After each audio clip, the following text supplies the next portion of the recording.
Сәлеметсіздерме, сіздермен бірге кейіпкер Айдары. Бүгінгі Айдарымыздың кейіпкері аудандық әкімшілікте ақпараттық жүйелер мамандығында жұмыс жасайтын Амоева Нури. Сәлеметсің бе, Нури? Біздің кейіпкер Айдарымызға қош келдің. Сәлеметсіздерме, қош көрдік. Келгеніме өте қатты қуаныштымын. Біздің көрермендерге түсінікті болу үшін өзіңді таныстырып өтсең? Өзімді таныстыра кетсем, менің аты-жөнім Амоева Нури Ибрагим қызы. Мен Талас аудандық әкімшілікте ақпараттық жүйелер мамандығы саласында жұмыс жасаймын. Жасым 19-да. Өте жақсы, Нури, байқауымша сен қазақ тілін өте жақсы меңгерген екенсің. Соның сырын айта кетсең, қайдан үйрендің, сол жайлы? Шынымды айтсам, ешқандай сыр жоқ. Ең бастысы менің ойымша осы қазақ тілін жақсы білу үшін, ол жастайынан менің атам сияқты үйдегілерге бір ұрысып, мені қазақ тіл мектебіне берді. Сөйтіп енді ортамның бәрі қазақ болғандықтан, мұғалімдерім, сыныптастарым, достарым бәрі қазақ болғандықтан арасында бірінші шатасасың, бірақ уақыт өте келе бауырда басасың, өзіңнің бір қазақ тілі екінші ана тілін сияқты болады негізінде.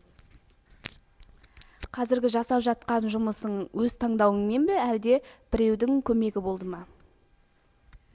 Негізінде табыс қай жақта, сол жақта бізде таңдаймыз ғой.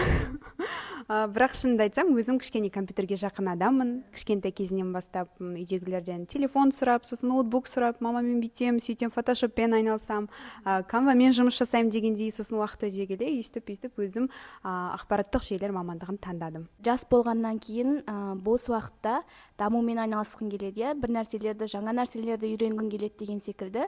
Өзіңнің бос уақытың жайлы айта кетсең, бос уақытында немен айналысасың?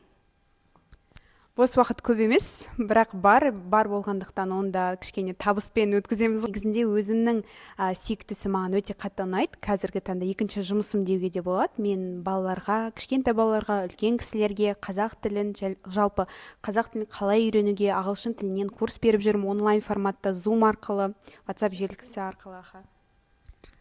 Жаңа әкем деп отсын, анам деп отсын, атам деп отсын, отбасыңа деген қызығушылық оянып жатыр. Отбасыңда нешеусіңдер, сол жайлы айта кетсең? Отбасында біз қазір енді 5-еуміз. Менің әкем, анашым, сосын үлкені мен болғасымен кейінгі сіңілім, сосын кішкентай інім. Келесі сұрағым, Жамбыл облысы мәдениет және тілдерді дамыту орталығының Талас аудандық бөлімшесінде өзге ұлттарға қазақ тілін үйрететін оқу орталығы бар екенін білесің бе?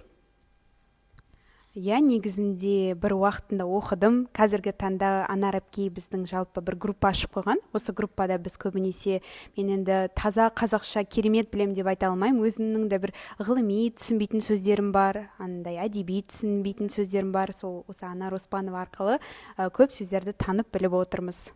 Нури, саған болашақта жұмысыңа табыс тілеймін, отбасыңның сенімін ақтап, болашақта сені биік белестерден көре берейік. Бүгінгі Айдарымызға уақыт бөліп келгеніңе көп рахмет.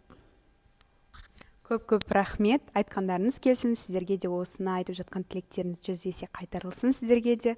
Мені шақырып, осы сұхбат алғаныңызға көп рахмет.